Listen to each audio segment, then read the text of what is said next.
The Shuai Peng situation is a disaster, both a human rights one and a corporate one for the WTA. So let me get you caught up on this situation, and then we will get into it. Peng took to Weibo, which is China's heavily censored version of Twitter or Facebook, to bring sexual assault allegations against the former vice premier of China, Gao Zhang. This is part of a growing Me Too movement happening in China right now. Now, the story took a turn for the worst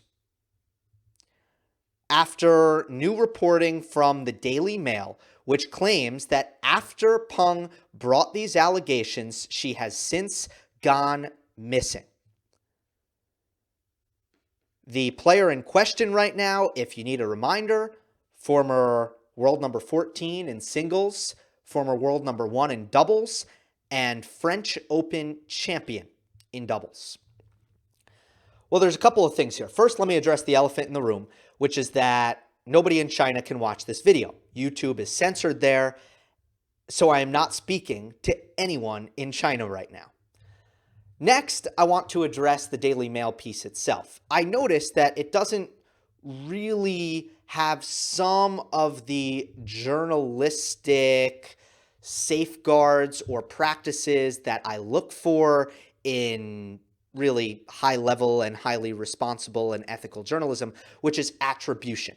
Generally, when you report something, you tell people where the information is coming from. That's called attribution. I don't see any here. So the hope is that this is tabloid. This is a tabloid story. It is not true. The Daily Mail is not being responsible here. And in fact, Peng is not in any danger at all. Maybe she is hiding. Maybe she is laying low, but hopefully she's not in any danger right now. And hopefully she's not been abducted by the Chinese government. But right now, and if this story is true, this is what this looks like. It looks like a WTA player was abducted by the Chinese government after making claims of sexual abuse, and the WTA hasn't said anything. And keep in mind, the post that Peng put up on Weibo was deleted within 20 minutes. And then key search terms such as tennis were censored in China. So the government took this very seriously. The government obviously wants to sweep this under the rug. So that kind of brings a little bit of, I guess, belief when the Daily Mail comes out and they say these things. It's like, okay, that maybe checks out. So let's assume this is true, because regardless of if the story is true or not, it really brings up some important issues that are worth talking about. The natural reflex as a fellow human being who's interested in human rights is that the WTA should probably publicly come out and say, we are aware of the situation, we are concerned about the situation, and we are going to work with our Chinese business partners to do whatever we can to resolve the situation, and we will go as far as to pause all of our business transactions with China until this situation is sorted out. That would be throwing all the money aside, throwing all the capitalism away. That would be how to handle this from a human rights perspective to try to ensure the safety of one Shuai Peng. However, that would be pretty difficult for the WTA to do. The fact is, China, over recent years, has become one of the WTA's primary sources of income, main business partners. And one of the main examples of that is what they've done with the WTA finals, which is supposed to be in Shenzhen, which is this year and right now taking place in Guadalajara because of COVID-19. But when this deal was inked in 2018, and there were some of them that were similar to this, WTA CEO Steve Simon said that China had committed over $1 billion to the WTA in rights fees, in a stadium, in prize money, in real estate, all of these things combined. they had invested over $1 billion in the WTA's product. There is a serious financial partnership that exists between the WTA and China, and it makes these situations very, very difficult. The NBA, the National Basketball Association, has already learned this the hard way. So let me tell a story right now, which I think is going to highlight how difficult it is to deal with human rights issues when they arise as it pertains to China for China's business partners.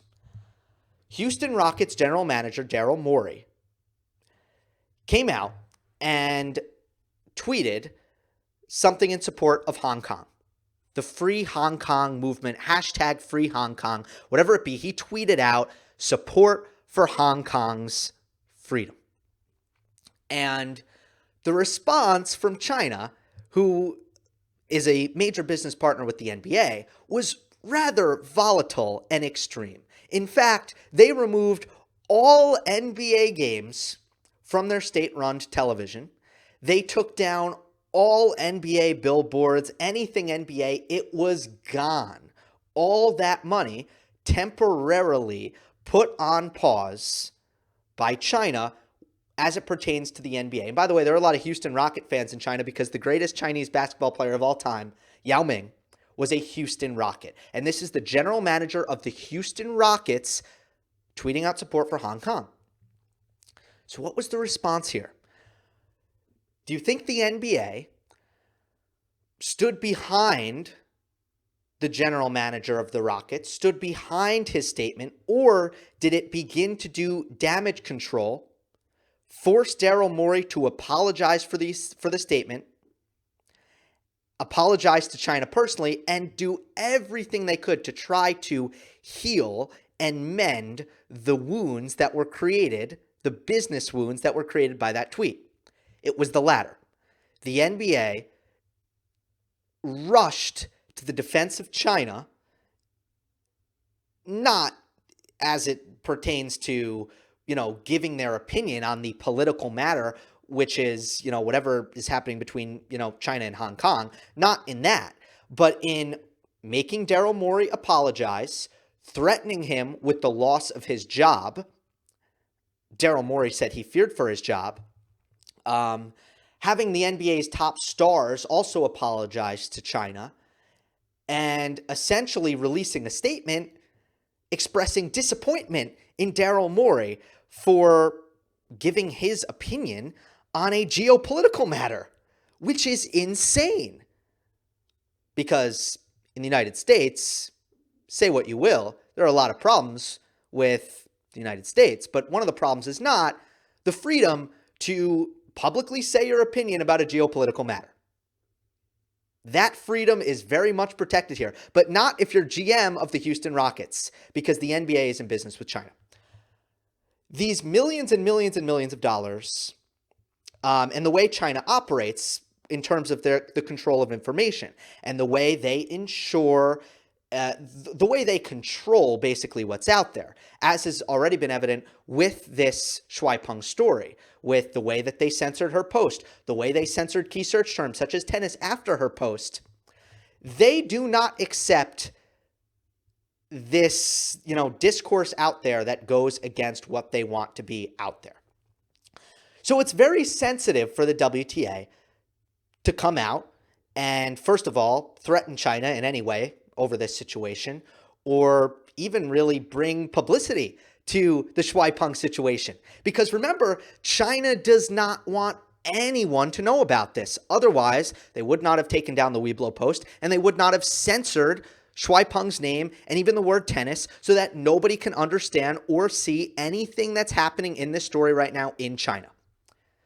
If they were okay with this stuff being out there, then they wouldn't have done any of that stuff. So, going back to the WTA, what are they going to do about this? Can they release a statement that admonishes the situation, that forces China to bring a peaceful conclusion to this situation?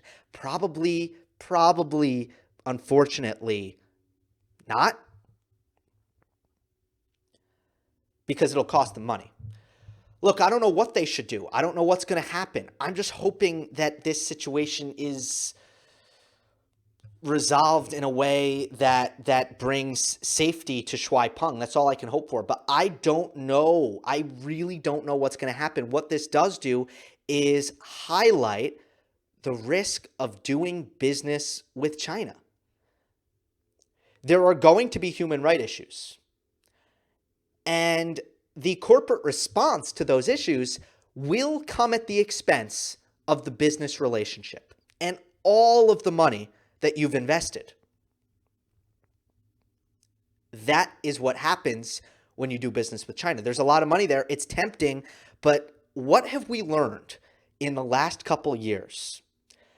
We've learned that if the WTA is balancing their entire business model on the relationship with China, that probably isn't a good thing.